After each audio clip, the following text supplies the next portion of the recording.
Hello and welcome to the show. We are back on the Mullewa to Grey Stock Route and we're going to continue our search. Now you may recall some time ago we started the search of wells and watering points in the Mullewa Stock Route and we got as far as this particular spot here, which is Huey's Rock.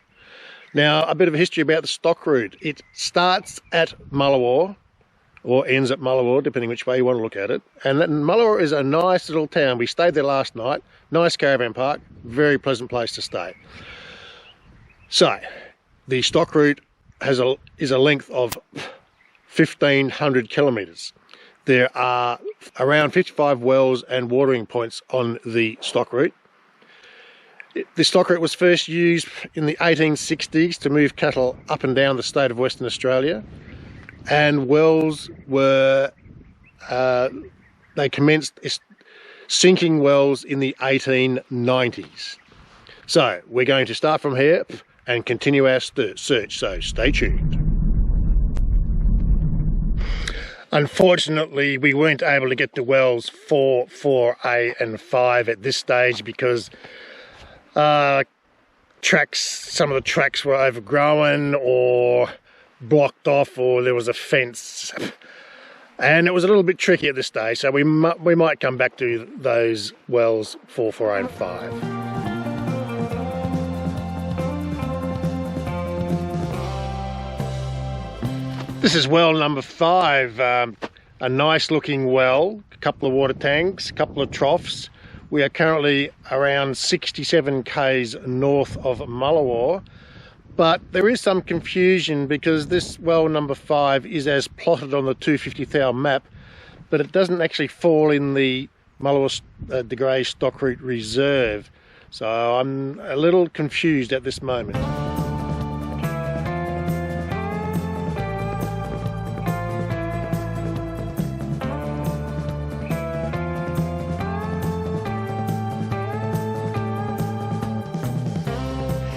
Right, we've got to well 6 on Pine Grove Station, about 250 metres south of the fence. Water is plenty of water, about 2 metres deep. We've got all the troughs and everything here. And we're about 85 k's north of Mullewa. Actually, the troughs are in pretty good condition. They're not neatly lined up, but they're in good condition. And back in the day, they would push their mob of cattle or maybe sheep to the watering point, fill the trough up using a bucket and pulley, a windlass arrangement, do it by hand or maybe have a horse to pull it up. But either way, at the end of a long day, it would be hard work. And the flies are friendly today.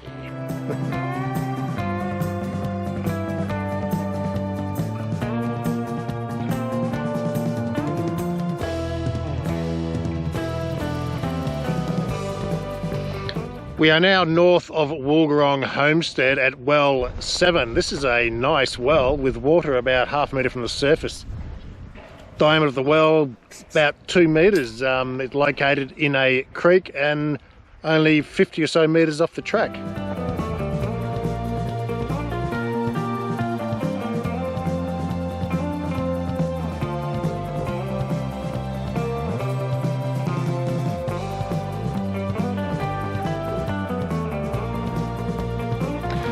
This is well 8 on Bilung Station.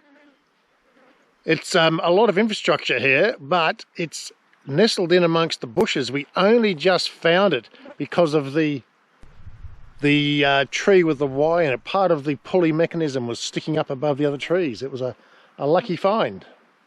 The trough is almost intact. The pulley mechanisms are here, the bucket's still here. The only problem is the well is almost filled in and there's no water. But apart from that, it's a great well.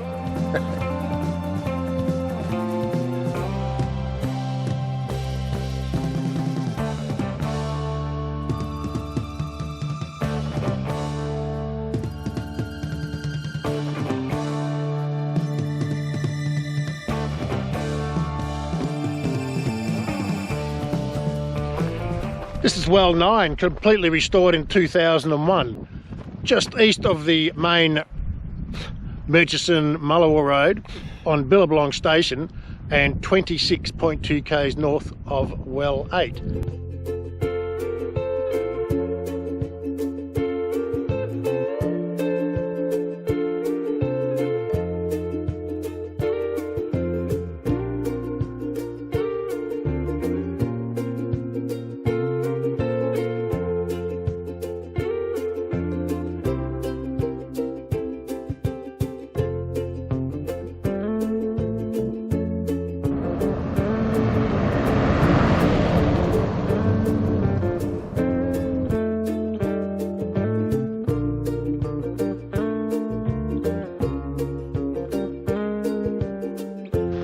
This is well 11. There is water in the well. It looks a bit ratty because it has been attempted to be covered over some time ago. The troughs have all disappeared, but the woodwork surrounding the troughs is still there. There's also a survey type of post with well 11 carved into the post, and some old yards made out of bits of scrub.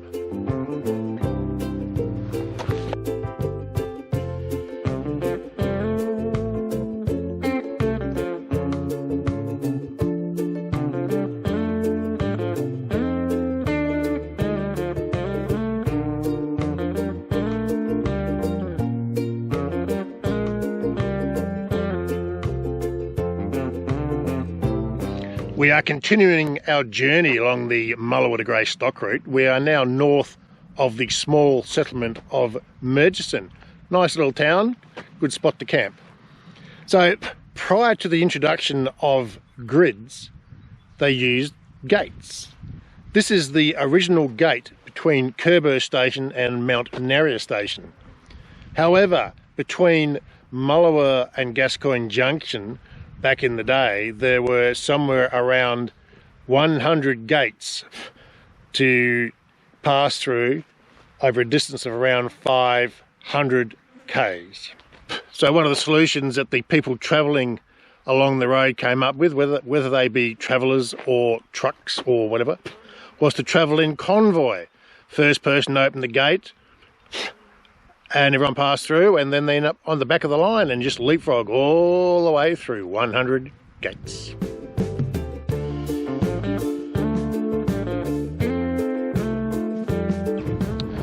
So during our travels we've come across this, the remains here. I'm not sure if it's an old homestead or an out camp.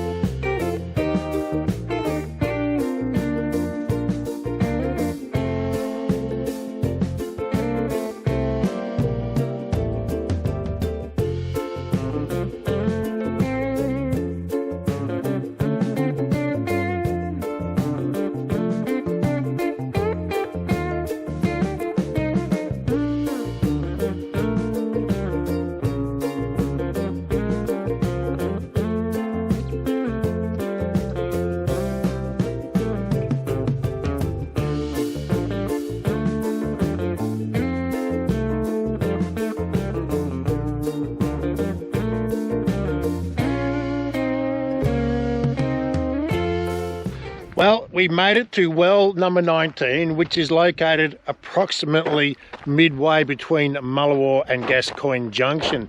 Now this one's in good condition, it's almost totally intact.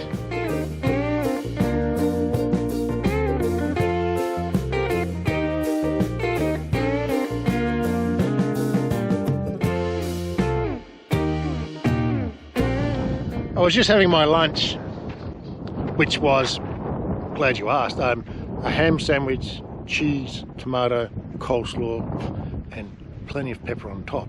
Beautiful sandwich. And while I was enjoying my sandwich, I was thinking how tough it would have been when these guys were pushing stock up or down the stock route. They started 160 years ago. And I'm sure life would have been really tough. I'm guessing at the end of the day, the best you could expect was maybe a bit of salted meat and some beans or something or other. But wow, wouldn't that be tough? A bit more about the Mullewa de Grey Stock Route. In May 1866, a pioneer bushman, Mr. E.T. Hooley, left Geraldine Mine, which is just north of Northampton, with 1,945 sheep. He was heading north to the Ashburton River, which is 1,500 kilometres away. He arrived at the Ashburton River in August 1866 and only lost 8 sheep. This remarkable overland journey ultimately led to the establishment of the Mullewa de Grey Stock Route.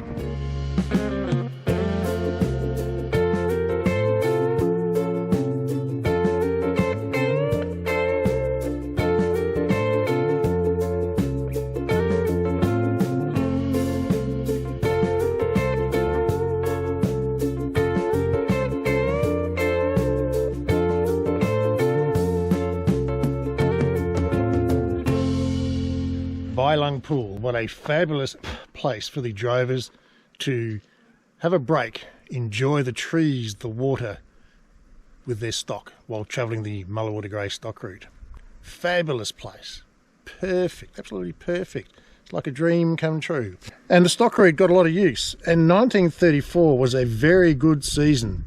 137,000 sheep traversed the stock route and 2,666 cattle traversed the Mullewa de Grey Stock Route.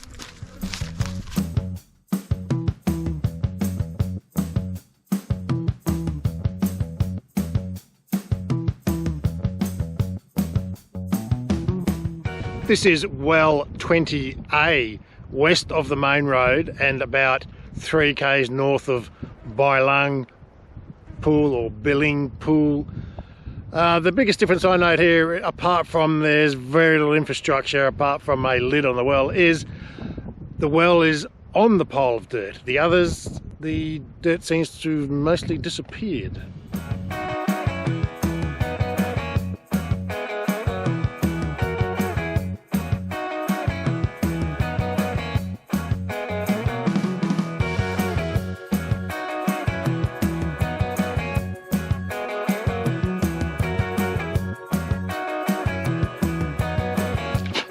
When we do jobs like this, we use the old 250 thou map sheets or the old 1:100 thou map sheets, digital copies of course.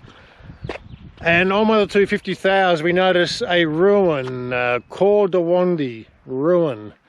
I didn't know what that is and I still don't know what it is. It looks like it could have been a homestead at one stage because there's remains of a house here and a bathroom and water tanks, and looks like there might be a shed up on the hill which we're going to have a look at, and old yards. Certainly was something significant in its day, but at this stage I don't know anything about it.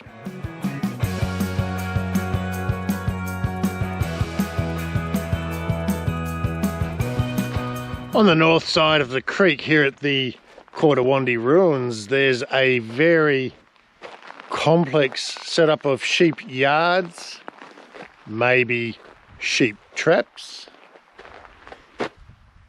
Not sure, it's a very complex arrangement.